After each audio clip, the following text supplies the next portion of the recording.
주님께서 우리 모든 바른 가족들에게 한량없는 은혜와 평강으로 함께 해주시기를 기원합니다. 인생의 방황은 예수님을 만나면 끝이 나고 신앙의 방황은 좋은 교회를 만나면 끝이 난다, 이런 말 들어보신 적이 있으시죠? 관계와 만남의 중요성을 강조하는 표현이라고 생각이 되어집니다. 한 커뮤니티의 관계자가요, 게시판에 올라온 글에 댓글들이 많이 달리는데 이 댓글들을 분석한 보고서를 냈는데요, 이런 내용입니다. 좋은 글이 이렇게 게시판에 올라오면 그 아래 달려있는 댓글도 칭찬과 감사의 좋은 댓글이 달리고, 나쁜 글이 올려져 있으면 욕설과 비방이 난무했다라고 하는 보고서를 본 적이 있습니다.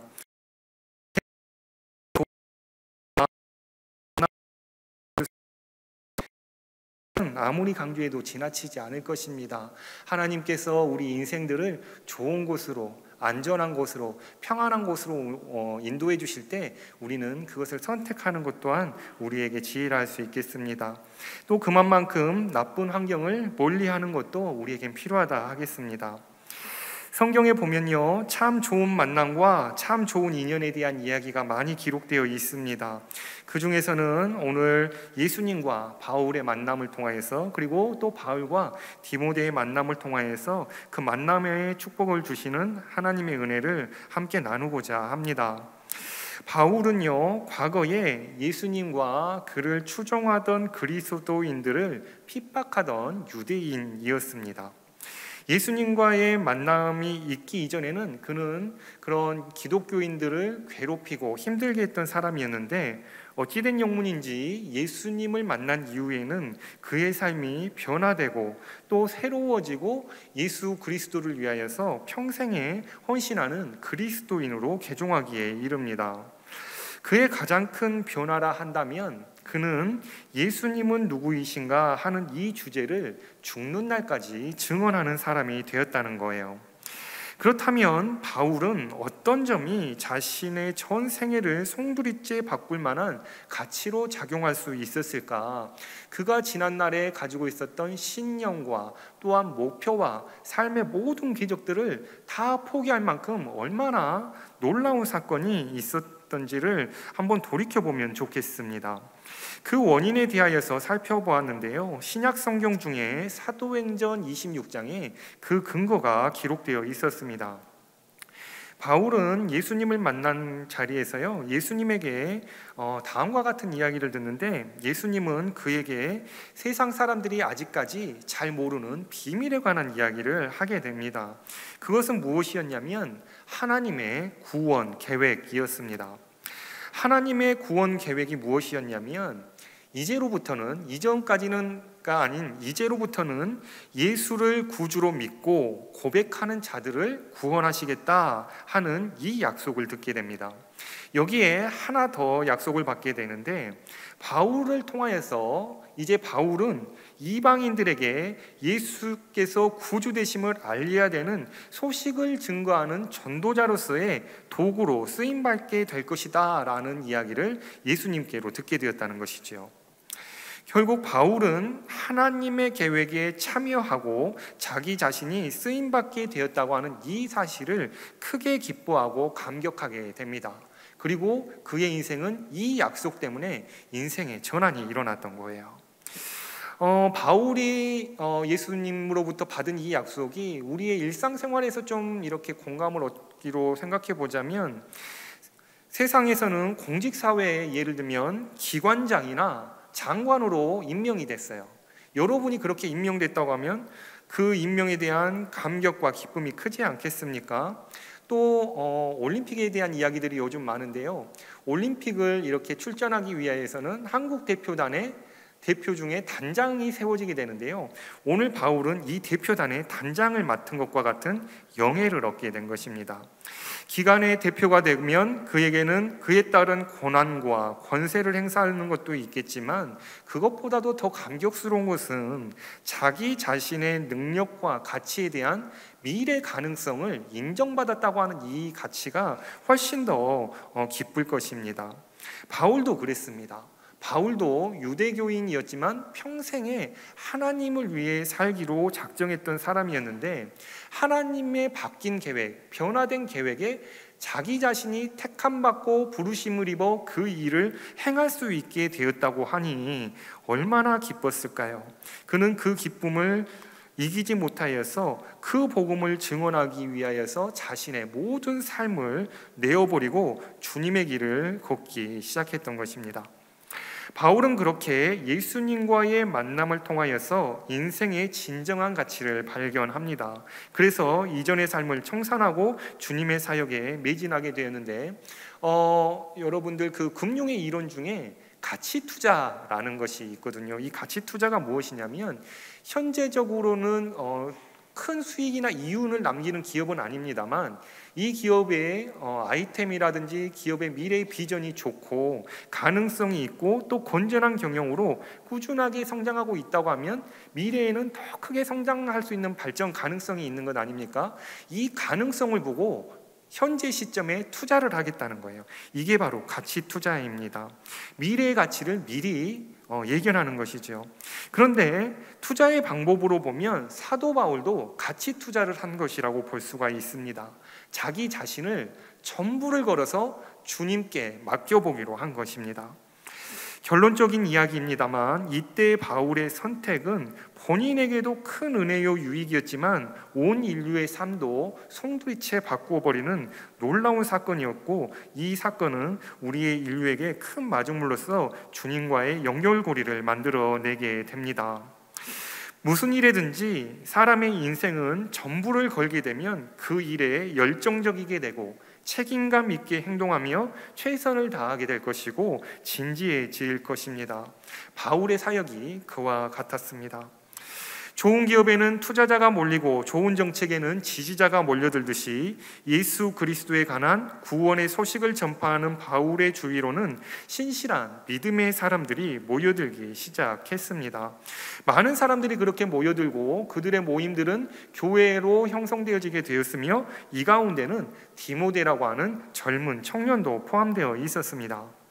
디모데 역시 바울의 전도 활동과 이 복음을 듣고서 예수님을 구주로 믿고 따르기로 작정합니다. 또 하나님 나라를 소망에 두며 복음 전파의 사명을 감당하기로 작정하면서 초창기 교회의 젊은 목회자로서 그의 사역을 감당해 나아가게 되었던 것이죠. 예수님과 바울의 만남처럼 바울과 디모데의 만남도 참 좋은 인연인데요, 우리도 주님과의 만남이 참 좋은 만남이 되고 여러분과 바른교회의 인연이 참 좋은 인연이 되기를 소망해 봅니다. 바울은 한 젊은이의 이런 열정과 또 올곧은 믿음을 보고 그를 제자 삼게 되었는데요, 디모데도 바울을 바라보며 선한 영향력을 받고 또 좋은 선생님이자 멘토로서 섬기면서 함께 목회 사역을 하고 있었습니다. 그러던 어느 날 종교적 갈등으로 인하여서 사도 바울은 고발을 당하게 되고 잡혀가 감옥에 투옥된 일이 발생이 되었습니다.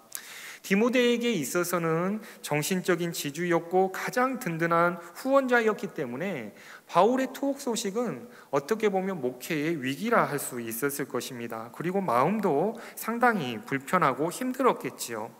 하지만 바울도 디모데도 이것과는 무관하게 서로 편지로 왕래하면서 서로를 격려하고 목회적 사명을 책임 있게 감당하기 위하여서 끊임없이 노력해 나아가게 됩니다. 바울은 목회 사역을 계속 진행해야만 했겠지만 감옥에 갇혀 있는 처지였기 때문에 자신이 할 수 없는 교회의 운영, 목회적 사명을 누군가가 대신 해줬으면 하는 바람이 간절했을 것입니다. 그런데 그와 같은 마음 가운데 젊은 목회자인 디모데가 있었는데 디모데도 교회 안에서 젊은이였기 때문에 목회 사역이 여간 쉽지는 않았던 것 같습니다.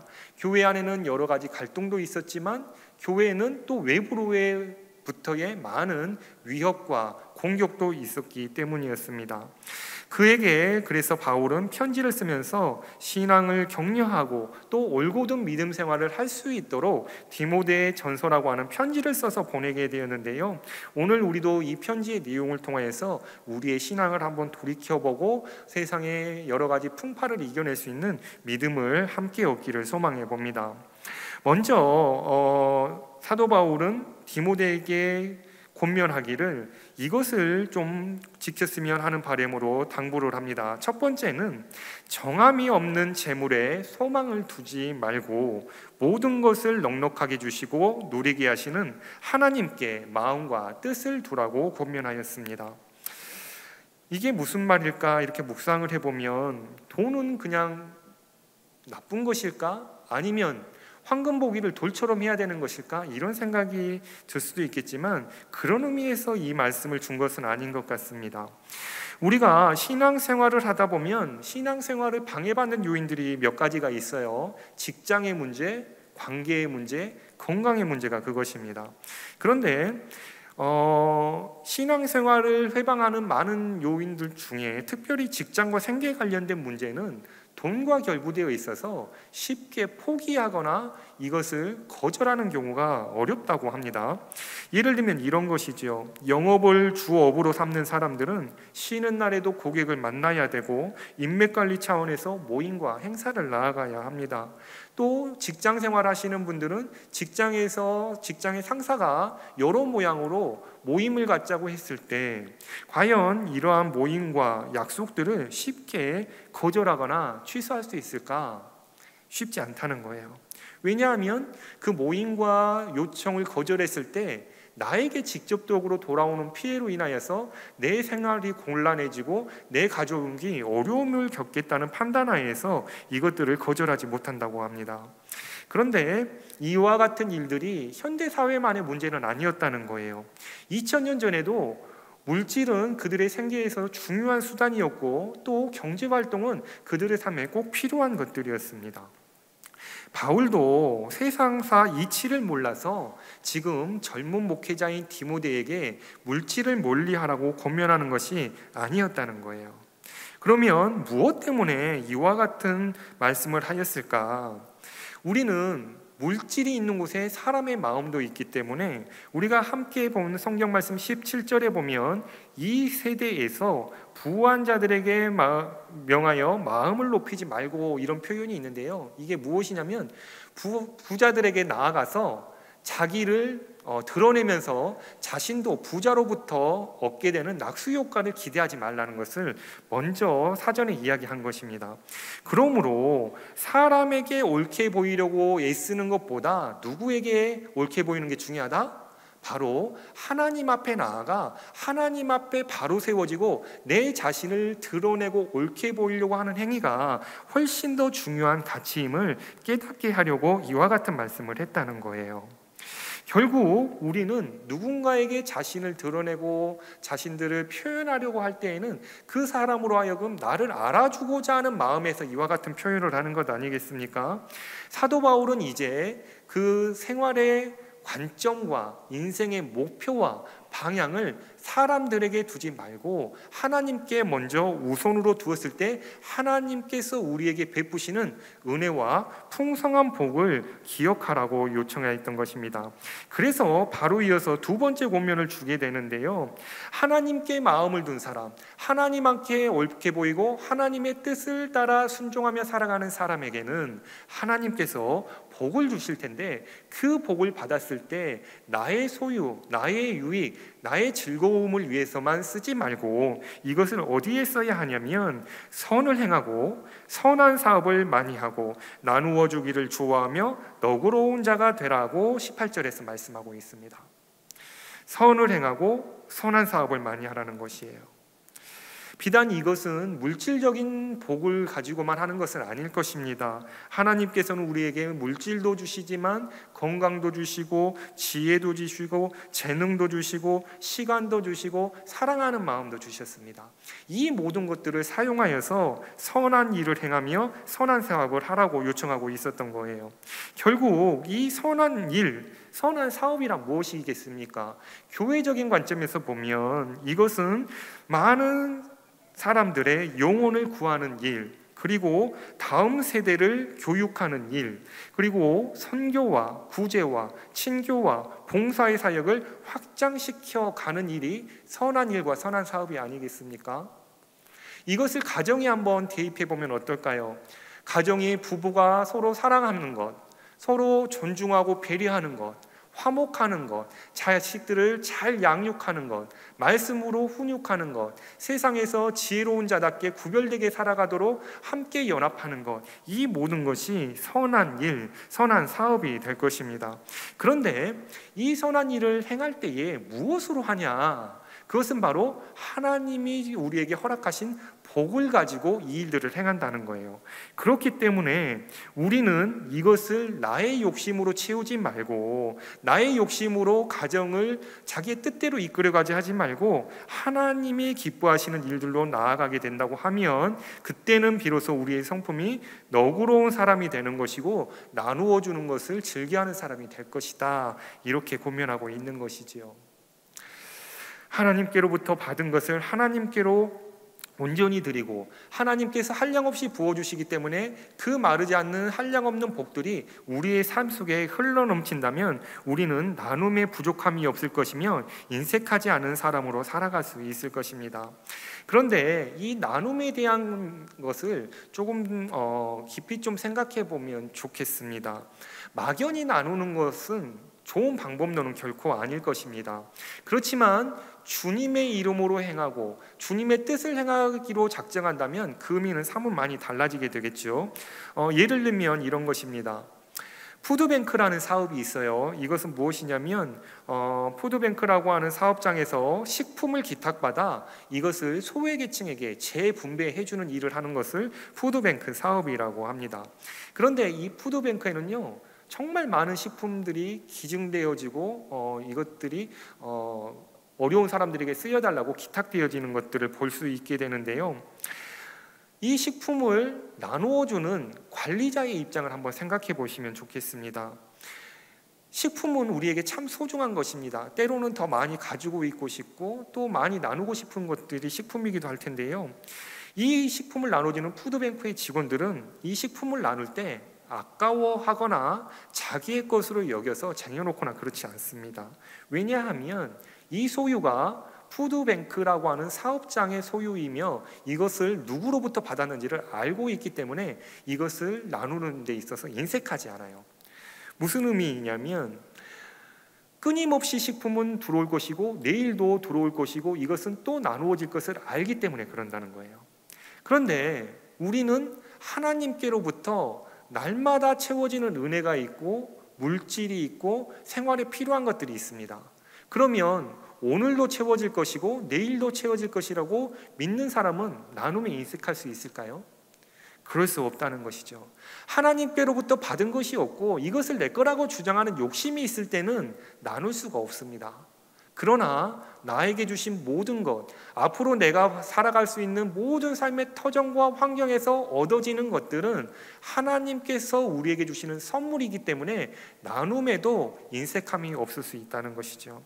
결국 생각의 차이입니다. 내 것으로 여기느냐 하나님의 것으로 여기느냐 하는 것입니다. 결국 선한 일을 위해 쓰고자 한다면 이것은 아낌없이 나눌 수가 있는 거예요. 그러나 내 이름으로 나누게 되면 거기에도 욕심은 틈타고 어둠의 권세는 우리를 시험에 넘어뜨리게 하는 것이죠. 그렇기 때문에 우리는 교회에 주님의 이름으로 헌금을 드리고 교회는 그 헌금을 주님의 이름으로 세상에 환원하여서 사역할 때에 이 모든 것은 하나님의 영광이 된다는 의미입니다. 사도 바울은 그 의미를 교회 안에서 깨달아 알기를 소망하고 있었다는 거예요. 그런데 이와 같은 일들을 하면 그냥 그걸로 그치느냐? 아니라는 거예요. 어떤 결과에 도달하게 되냐면 19절에서 증언하고 있습니다. 이것이 장래에 자기를 위하여 좋은 터를 쌓아 참된 생명을 취하는 것이다 라고 말씀하고 있습니다. 우리는 하나님께로부터 받은 것으로 말미암아 하나님의 기뻐하시는 선한 일과 선한 사업을 행하기만 하였는데, 이 일들을 통하여서 우리의 삶에는 하나님의 기쁨이 차곡차곡 쌓여지고 하늘의 보화가 쌓여지게 되면서 우리의 삶은 결국에는 무엇을 이루게 되느냐? 참된 생명을 얻게 된다, 이렇게 말씀하고 있는 거예요. 그렇기 때문에 하나님의 뜻을 따라 사는 것이 얼마나 소중한 가치이고, 하나님을 믿고 따르기로 작정하는 일이 얼마나 값진 선택인지를 우리가 깨달았으면 좋겠습니다. 바울의 인생을 보면요, 바울도 예수님을 만나기 전과 후가 확연히 다른 사람이었어요. 예수님을 만나기 이전에 바울은 아나무인이고 폭력적이고 저돌적인 근본주의자였습니다. 유대교만 절대적인지 알았어요. 그렇지만 그의 지난날의 그 잘못된 삶이 예수님 때문에 변화받고, 예수님 때문에 거듭나게 되고, 예수님으로 인해 그의 인생은 새로운 삶을 살아가게 됩니다. 행복한 인생으로 바뀌게 되었어요. 그에게는 이제는 온유함과 사랑과 감사의 고백이 넘쳐났기 때문에 그렇습니다. 우리의 삶도 예외는 아닐 것입니다. 예수님을 만나기 전과 후가 확연히 다릅니다. 지난날의 시간을 인생의 사춘기라고 하면 우리의 삶은 지금은 성숙한 삶으로 전환되었다는 것을 이해하게 될 때에 신앙의 사춘기를 한번 생각해 보시면 좋겠어요. 우리는 다 사춘기를 경험을 했습니다. 어떻게 보면 인생의 흑역사도 있었을 거예요. 그렇지만 그 시기를 잘 이겨낸 사람은 성인으로서, 사회 구성원으로서 이 시대를 건강하게 살아갈 수 있는 능력을 얻게 되거든요. 신앙의 사춘기도 마찬가지입니다. 인생의 사춘기와 똑같아요. 이유 없이 하나님이 믿어지지 않습니다. 성경의 말씀은 다 거짓말 같아요. 성도들의 모습을 보면 위선적인 것 같습니다. 화가 나요. 교회 안에서는 거룩한 척하고 밖에 나가면 달라지는 이중성 때문에 도저히 하나님을 믿고 싶지가 않아요. 신앙의 사춘기가 찾아온 것입니다. 인생이나 신앙이나 마찬가지입니다. 사춘기가 되면 방황하게 돼요. 일탈을 꿈꿉니다. 그리고 자기 판단이 옳다고 여겨요. 그리고 성장통을 겪게 됩니다. 그런데 이 사춘기라고 하는 단어에요, 재미있는 의미가 있더만요. 사춘기 단어 여러분 좀 진지하게 생각해 보셨습니까? 질풍노도의 시기라고만 알고 있던 이 사춘기의 뜻이요, 생각사자에 봄춘자를 쓰더라고요. 봄을 생각하는 시기가 사춘기라는 거예요. 왜 이게 사춘기냐면, 겨울을 끝내고 봄이 되면 이제 농경문화권에서 씨를 파종하고 또 농사에 대해서 기원하고, 이 농사를 통해서 1년간 농사를 짓고 또 이 결실을 통해서 가족들이 먹고 살아야 하기 때문에 근심 걱정이 가득한 시기가 바로 이 봄의 시기였다는 겁니다. 봄을 준비하는 동안에는 한 해를 우리가 잘 농사 지을 수 있을까? 그래서 잘 결실하여서 우리 가족이 안전하게 살 수 있을까? 이런 게 바로 봄에 이루어지는 근심과 걱정이었는데, 미래에 대한 막연한 걱정은 무의미한 것이죠. 그런데 젊은이들은, 우리의 어린 세대들은 이때에 정말 미래에 대해서 막연하게 걱정하고, 또 너무나도 성장과 신체 변화가 일어나기 때문에 위험한 것, 잘못된 것들을 선택할 수 있는 사고와 걱정의 근심이 가득한 시기라 해서 이때를 사춘기라고 했다고 합니다. 참 재밌는 뜻이 담겨 있었어요. 사춘기 예찬이라고 하는 책이 있는데요, 그 작가인 김열규 교수가 이 사춘기에 대해서 다음과 같이 설명한 대목이 있습니다. 이렇게 말했거든요. 애써 꾸미지 않아도 싱그럽고 불안 속에서도 무엇이든 할 수 있을 것 같은 뜨거움으로 가득 찬 시기, 누군가에 대한 두근거리는 감정으로 밤잠을 이루지 못하는 시기, 그게 바로 사춘기다. 이 작가는 사춘기를 긍정적으로 바라본 것 같아요. 우리도 신앙인이기 때문에 신앙의 사춘기를 막연히 비판하거나 비관적으로 생각하지 말고 긍정적으로 바라보았으면 좋겠습니다. 우리가, 그리고 사랑하는 가족들이, 신앙의 형제들이 이 신앙의 사춘기를 겪고 있다면 우리는 먼저 선한 목자이신 예수님을 만나보라고 권유할 것입니다. 그렇게 예수님을 만나게 되면 신앙 사춘기에 있는 사람들은 당신은 애써 꾸미지 않아도 싱그럽고 성령 충만을 통해 뜨거움으로 가득하고 예수 그리스도와 행복한 동행으로 날마다 설레임 가득한 삶을 영위하게 될 것입니다 라고 하는 이 경험을 우리 모든 형제들이 갖지 않겠습니까? 하나님께서는 우리를 구별하여 주셨고 또 성장하게 하여 주셨고 또 환난과 죽음의 위협에서 건져주셔서 안전한 곳으로 인도하여 주셨습니다. 하나님께서 우리를 택하신 데에는 우리를 구원하시고자 하는 하나님의 구원 계획이 있었습니다. 이제는 우리가 신앙 안에서 방황하고 있다면 그 방황을 끝낼 때가 바로 오늘입니다. 신앙 안에서 방황하고 있는 사람들을 이렇게 만나보고요, 우리 성도님들의 가정의 문제를 기도 부탁을 받다 보면 이런 말씀을 하세요. 이전에는 잘 믿었는데, 학창 시절에는 교회 열심히 다녔는데, 청년 시절에는 청년회장까지도 했는데 지금은 교회를 안 다닌다는 거예요. 스스로 방학하고 스스로 휴학하고 어떤 사람은 심지어 자퇴까지 합니다. 그리스도인이 아니라는 거죠.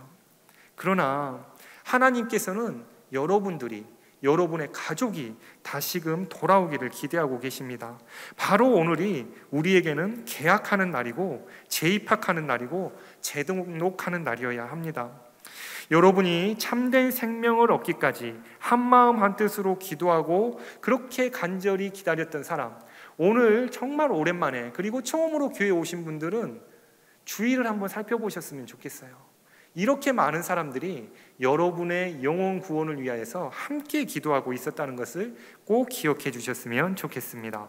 우리가 믿음으로 살기를 작정하기만 한다면 하나님께서는 우리의 삶과 미래 가운데 복을 주시고 은혜와 평강을 베풀어 주실 것입니다.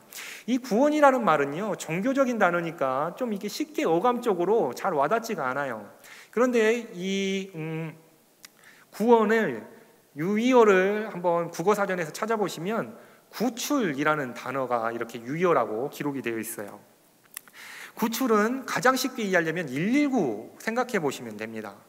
119 대원들은요, 정말 위험한 삶의 현장에 가서 많은 인명들을 구출해냅니다. 화재 현장에 가면요, 건물이 막 불타고 있는 데에서 인명을 구하기 위해서 어떻게 됩니까? 불구덩이로 뛰어듭니다. 그런데 이 소방관들의 최종 목표는 무엇이냐면 불이 나고 있는 현장에서 불이 안 나는 곳으로 옮겨주는 거예요. 이게 바로 구출입니다. 불이 나는 곳에서 안 나는 곳으로. 신앙 안에서 구원이라는 것은요, 우리의 영혼이 하나님께 잇대어 살아가지 않고 자기가 주인 되어서 살아가다 보면 영혼은 하나님께로 영양분을 공급받지 못하기 때문에 서서히 죽어가게 됩니다. 위험한 곳에 있다는 거예요.